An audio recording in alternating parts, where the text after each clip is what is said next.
હાલો, આજે આપણે બનાવવાના છીએ ગુલાબજાંબુ પ્રેમિક્સનું પેકેટ બજારમાં મળે છે એ હું લાવી છું. ને આ પેકેટ છે જે 200 ગ્રામ વજનનું પેકેટ છે અને તેમાં બધું લખેલું છે કે બે ભાષામાં લખેલું છે, ગુજરાતી અને હિન્દી અને અંગ્રેજી બંનેમાં લખેલું છે. જે આપણે એમાં એ રીતના બનાવીએ છીએ. પહેલાં આપણે એમાંથી પ્રેમિક્સ આપણે અહીંયા લઈ લીધું છે અને નોર્મલ દૂધ લીધું છે, જે ઠંડુય નહીં અને ગરમ પણ નહીં તેવું. ચાલો હવે પ્રેમિક્સમાં દૂધ મિક્સ કરી અને તૈયાર કરી લઈ, પછી બતાવું તમને. આવી રીતના સોફ્ટ લોટ બાંધી લેવાનો છે.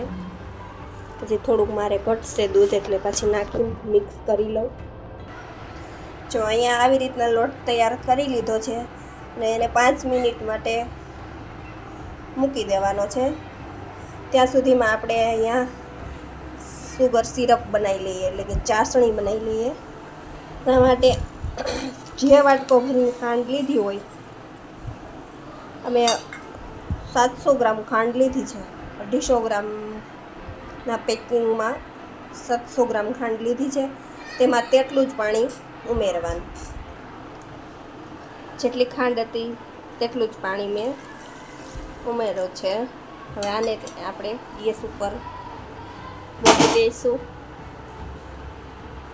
અને ચાસણી લઈ લેશું. ત્યારબાદ આપણે આ રીતના આપણે ગોળી વાળી લીધી છે અને એને અહીંયા ધીમા ગેસ ઉપર ગોલ્ડન એટલે કે બ્રાઉન કલરની થાય ત્યાં સુધી તળવા દેવાની છે. ત્યારબાદ ચાસણીમાં નાખવાની.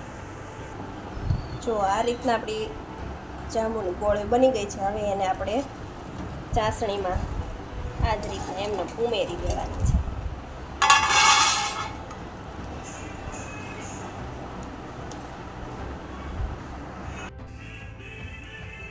ગુલાબજાંબુ તૈયાર છે. જુઓ, ચાસણી બધી એબ્ઝર્વ કરી લીધી છે, એટલે કે ગુલાબજાંબુ બધી ચાસણી પી ગઈ છે.